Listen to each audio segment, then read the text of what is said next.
Jey versus Gunther.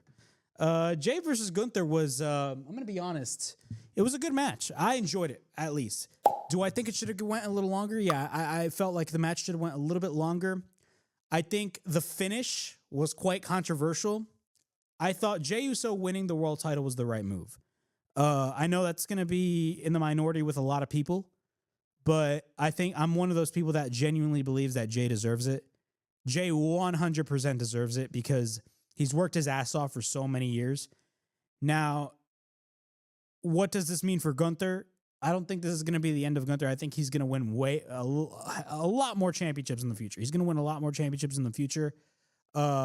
Maybe he can go after the WWE title in the future. Who knows? But Gunther is going to be a world champion once again. I'm not worried about him whatsoever. He's not buried.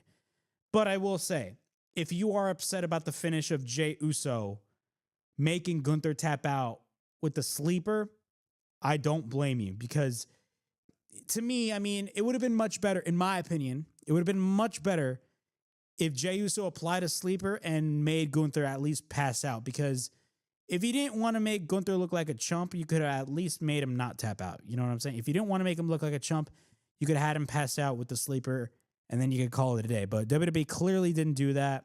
Maybe for storyline's sake, it made sense considering, you know, Jey Uso lost to Gunther like, what was it, 3 times?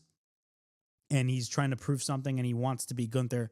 And this was probably the best way in WWE's eyes to you know, have Jey Uso overcome that adversity. But Jey Uso winning the World Heavyweight Championship, in my opinion, was definitely the right move. I don't care what anybody says. You may say he's a bad wrestler, but just because somebody's not good in the ring doesn't mean they're not marketable.